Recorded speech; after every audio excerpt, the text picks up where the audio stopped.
Coming up on this Wednesday edition of Newsline at noon, the South Korean military's plan to adopt a US-made high-altitude missile defense system is coming under criticism over concerns Seoul's shield may eventually be incorporated into Washington's missile defense system. The job climate for young Koreans appears to be warming up as the number of 20-somethings in work rose for the first time in nearly a year and a half last month. The country also posted the largest gain in a year for overall job growth. Plus, with US Congress racing against the clock before Washington hits its debt limit on Thursday, credit rating agency Fitch says it could downgrade the US's current AAA rating. These stories and more on Newsline at noon.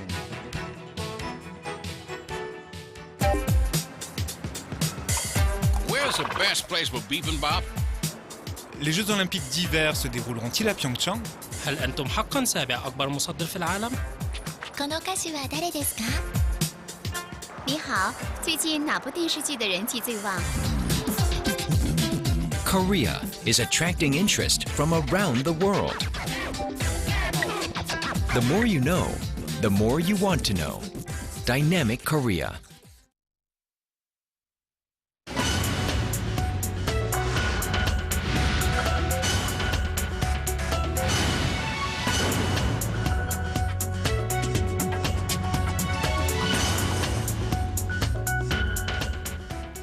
Thanks for joining us. You're watching Newsline at noon, and I'm Choi Yusan in Seoul.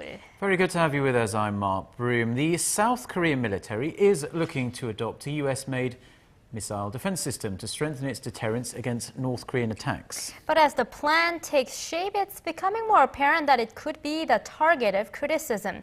And our Oh Jin-ju tells us why. The Korean Army is reportedly eyeing the adoption of a U.S.-designed missile defense system called the Terminal High Altitude Area Defense, or THAAD, that could strike medium and intermediate-range ballistic missiles in midair during their terminal phase. The plan falls in line with the government's efforts to build a multi-layered missile shield against North Korean attacks, in addition to a push to create its own defense system, the Korea Air and Missile Defense, or KMD, which now targets low-flying missiles. The government is focusing on upgrading the country's current PAC-2 missiles imported from Germany to U.S.-made PAC-3 system in its development of the KMD. The Defense Ministry said on Tuesday it is mulling over plans to bring in an additional missile defense system for altitudes below 100 kilometers to strengthen its lower-tier defenses. THAAD missiles can reach an altitude of 40 to 150 kilometers.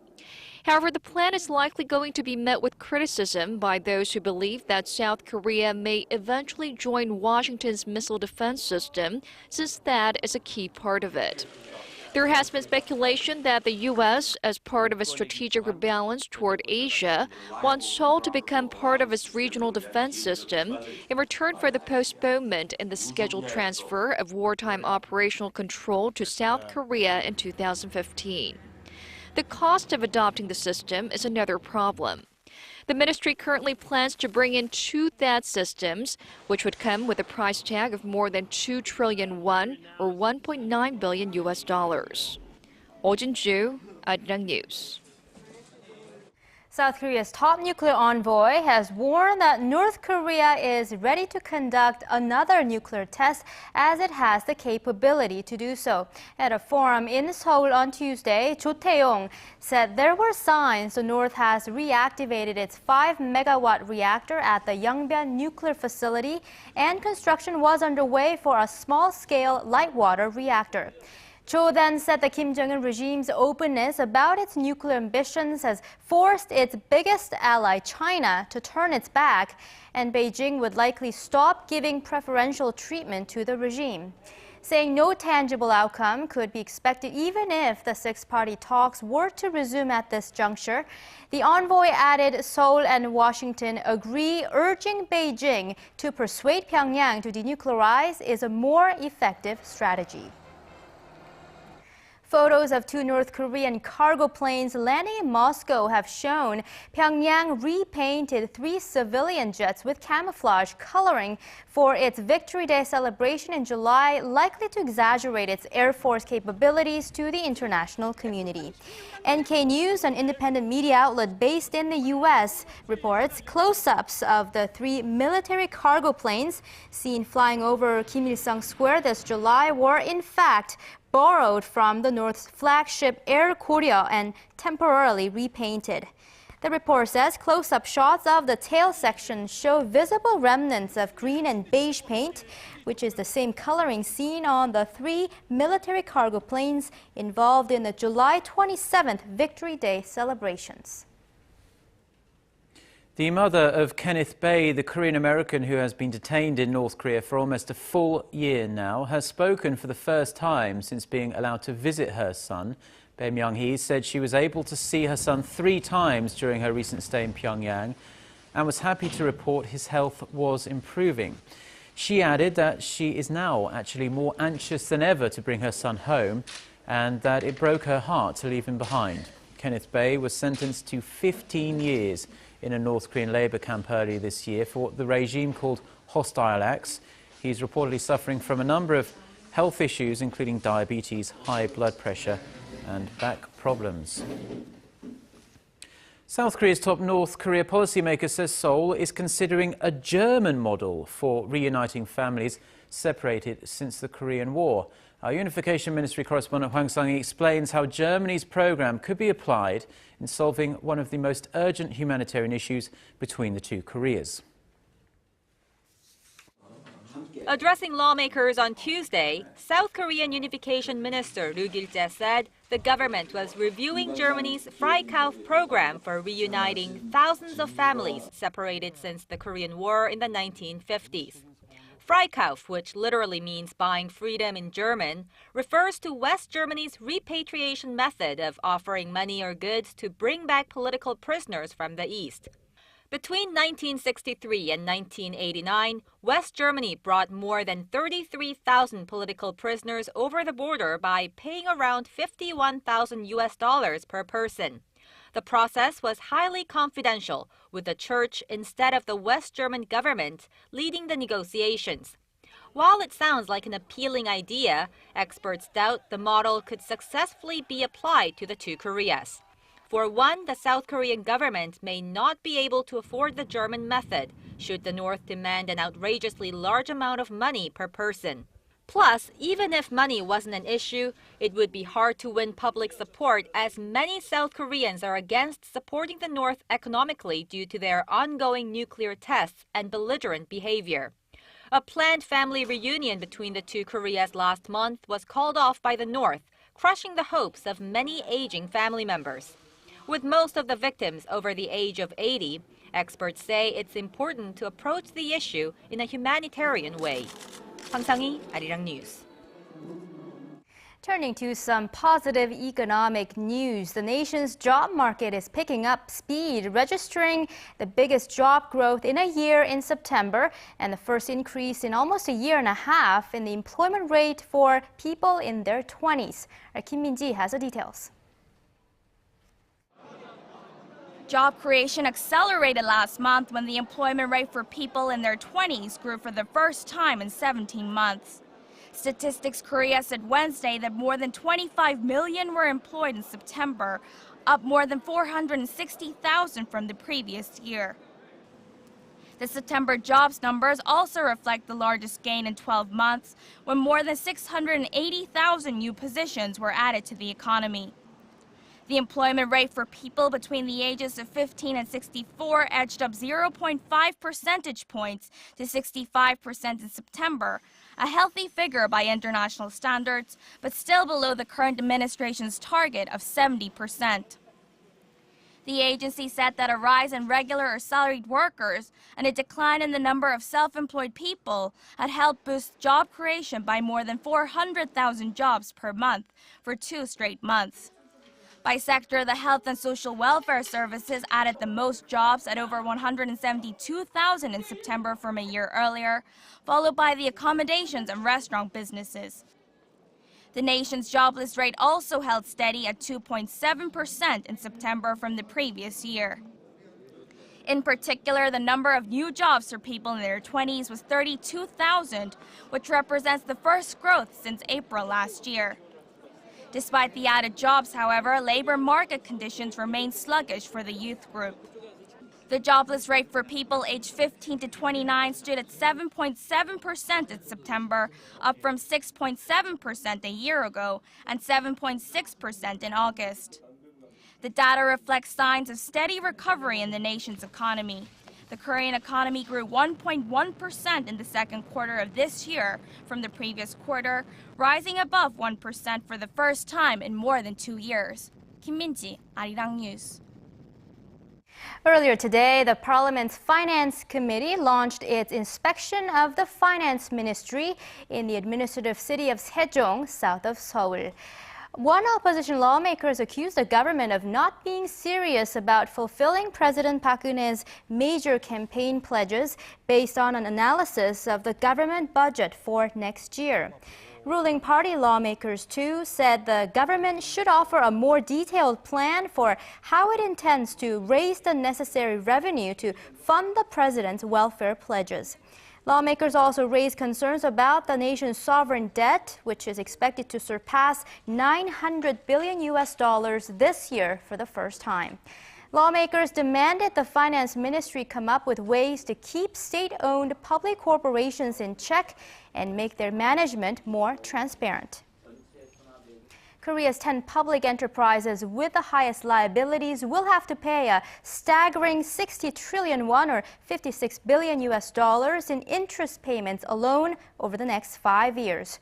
Ruling Saenuri Party lawmaker Lee Jae-young made the forecast Wednesday after analyzing finance ministry data, which shows the combined debt of the 10 state-owned firms will rise from $254 billion this year to $279 billion in 2017.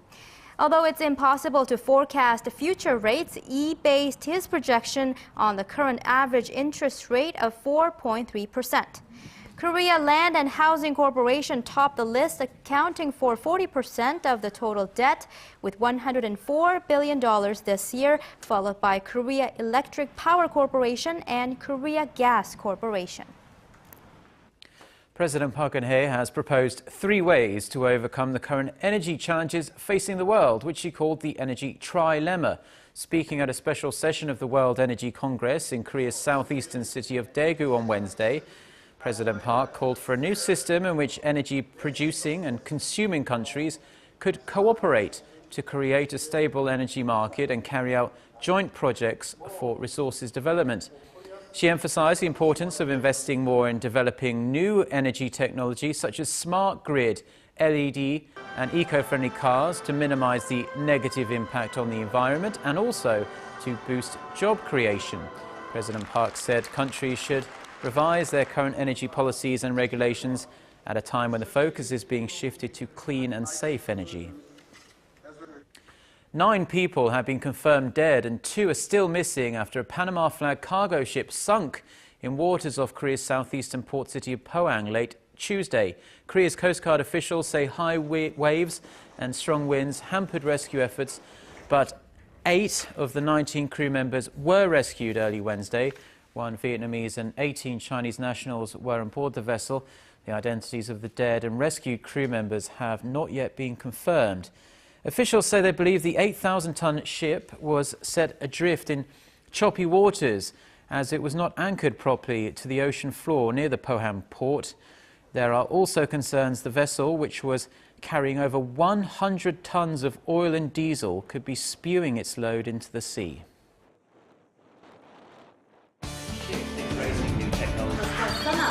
For your fill of Korean and international news. Join Chae Yu-sun and Mark Broom every weekday at lunchtime. Newsline at noon. Plenary session this Wednesday and vote on the government restructuring bills. With less than 2 days left before the U.S. Treasury Department says it will run out of borrowing capacity, the House and Senate are still struggling to come up with plans to raise the nation's debt ceiling and end the government shutdown. Citing the fiscal standoff, a credit ratings agency Fitch has put the country's credit rating under review. Kim Ji-yeon has the latest. The budget battle between Republicans and Democrats has started to tug at the country's AAA credit rating. Ratings agency Fitch warned that it could downgrade the U.S. rating by 1 notch due to the political brinkmanship and reduced financing flexibility that could increase the risk of a U.S. default. The U.S. Treasury Department has warned that a default might trigger a financial crisis and recession that could echo the events of 2008 or worse. The credit agency's move comes after a series of failed attempts to solve the crisis.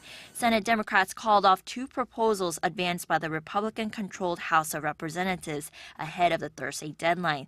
The new compromise had also failed to satisfy President Barack Obama and the Tea Party activists in the House, who are demanding changes to President Obama's signature health care law as part of any budget deal. Obama rejected the second plan, which included a provision to delay a tax on medical devices for 2 years that helps to fund the healthcare law, and would extend the federal debt ceiling of $16.7 trillion until February 7th. The plan would also extend government funding, but only until December 15th, so accepting that plan could mean another government shutdown before the end of the year. In comparison, a plan advanced by the Senate would keep the government open longer until January 15th. Meanwhile, the U.S. government has been partially shut down since October 1st, which has placed hundreds of thousands of employees on temporary leave. Kim Ji-yeon, Arirang News. In the first significant international talks in months, Iran has outlined to world powers the technical aspects of a proposal to end the standoff over its nuclear program. Kim Young-gil has the details. With PowerPoint slides and lofty promises, Iran has presented to the world what it says is a plan to break a decade of deadlock over its nuclear program. Bringing the US, Russia, China, France, Britain, and Germany, or the so-called P5+1, to the table, the 2-day meeting in Geneva has raised hope the two sides can reach a compromise. We have come here with a sense of cautious optimism and a great sense of determination, because we believe it is really time now for tangible results. The details of the closed-door meeting were not disclosed, but the atmosphere was said to have been positive. There was also a rare private meeting between Iran's Deputy Foreign Minister Abbas Araghchi and Washington's chief negotiator Wendy Sherman. We are very serious. We are not here to just symbolically, we are not here to waste our time. We are serious for a real target-oriented negotiations between Iran and the other side. And we believe that the plan that we have introduced has the capacity to reach that. The Geneva talks, the first since relative moderate Hassan Rouhani was elected Iranian president in June, are widely seen as the best chance for years to defuse the standoff. Rouhani has promised to lead diplomatic efforts to get the economic sanctions eased, but P5+1 officials have said Iran must prove its sincerity through concrete steps before that can happen. In the past, the 6 powers have demanded Iran halt uranium enrichment to 20%, which is a threshold that could lead to nuclear weapons capability. The talks will continue again on Wednesday. Kim Young-gil, Arirang News.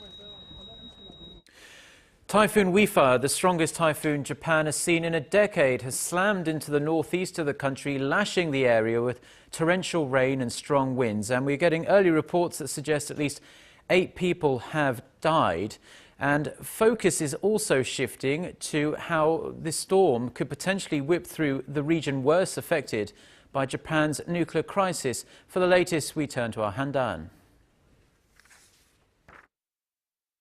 Typhoon Yufei slammed into eastern Japan early Wednesday morning and is now impacting the capital of Tokyo and the surrounding region. The once-in-a-decade typhoon is dumping heavy rain of 100 millimeters per hour on northeastern Japan, with winds gusting at up to 50 meters per hour. The rain in Tokyo has come to a stop after 200 millimeters per hour fell this morning, while the greatest amount poured on the island of Oshima, south of Tokyo Bay, where more than 800 millimeters of rain was recorded. Brisk winds have affected morning commutes in central Tokyo as major subway lines were closed. Some 360 domestic and international flights were also canceled, and most schools across the capital were shut down. The Japan Meteorological Agency said areas near Tokyo that receive extensive rain will remain imminent concerns and warned of possible minor flooding, mudslides, and power outages. Meanwhile, concerns about the troubled nuclear village of Fukushima, which is in path of WIFA, are rising as flooding could further complicate cleanup efforts at the nuclear site there. Plant operator Tokyo Electric Power Corporation has already called off all offshore cleanup work, and the focus of the concern is on the radioactive water that has yet to be completely contained and could escape from the site. Forecasters say Typhoon Yufei will hit the northern Honshu region Wednesday night before withdrawing from the island nation. 한다은, Arirang News. Some of the world's most distinguished intellectuals and innovators are in Seoul this week for the annual World Knowledge Forum. The theme this year is One Asia Metamorphosis, in recognition of Asia's growing presence on the world stage. Kim Yeon-ji reports. The speakers at the 14th World Knowledge Forum say they recognize that the world needs fresh leadership as the strength of the U.S. and Europe has waned, along with the growth potential of China. Former Prime Minister of Thailand, Thaksin Shinawatra, says that an integrated Asia could offer new leadership by adopting a growth model that's different from the mass production model of the West. Shinawatra's idea of One Asia envisions connecting Asian countries with a high-speed logistics system that could boost local industries and small and medium-sized firms, allowing Asian entrepreneurs to tap into their creativity. Shinawatra stressed, however, that the One Asia vision can be achieved only when the participating countries settle political or territorial disputes. Meanwhile, Larry Summers of Harvard University said that Asia's role will only get bigger and predicted the U.S. would have a less dominant presence in the next century. So I believe that the challenge that will determine whether all of this works out peacefully, equally, and freely for the benefit of people everywhere, that will be determined in the United States, and it will be determined in Asia. When asked to offer his prescriptions for the Korean economy, Summers pointed to education, saying that the focus should be on producing creative thinkers. Creativity was a key point for many speakers, including Salman Khan, the founder of the Khan Academy, which offers thousands of academic videos in 23 languages for free. He said the best kind of education allows students to work at their own pace and take ownership of their learning. Forum participants will have a chance to further explore ways to foster creativity across a range of disciplines and develop the One Asia concept in the domains of business, finance, and IT ventures. Kim Yeon-ji, Arirang News. Well, it's pretty cold here in Seoul at the moment, isn't it? And actually, I was watching the 6 a.m. news this morning, and our weathercaster Jian said that Mount Sorak had received its first snow of the year, which is rather early, of course. And mountain lows in other mountain areas had dropped below zero.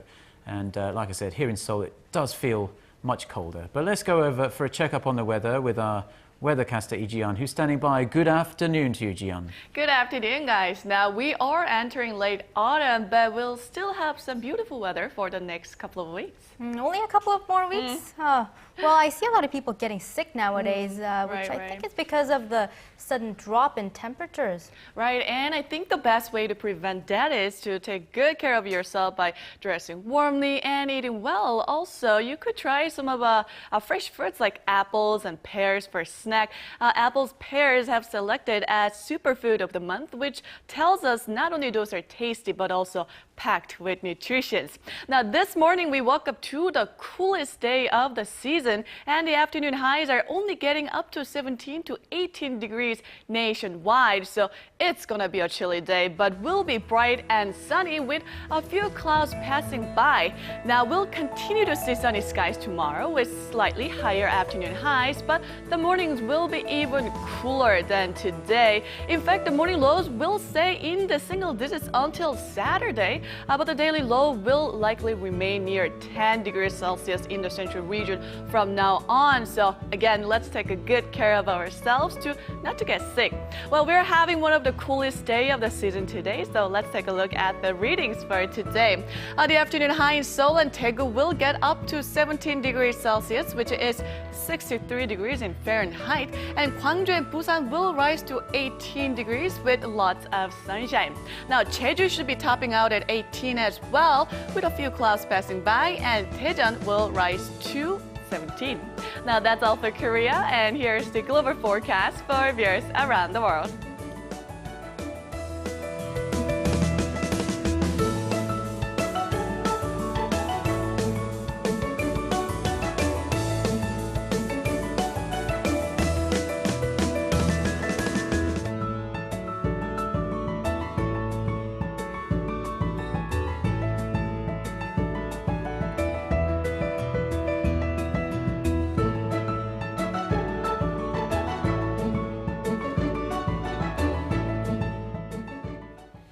Thank you to Jian for the weather there, and that's pretty much all from us for now.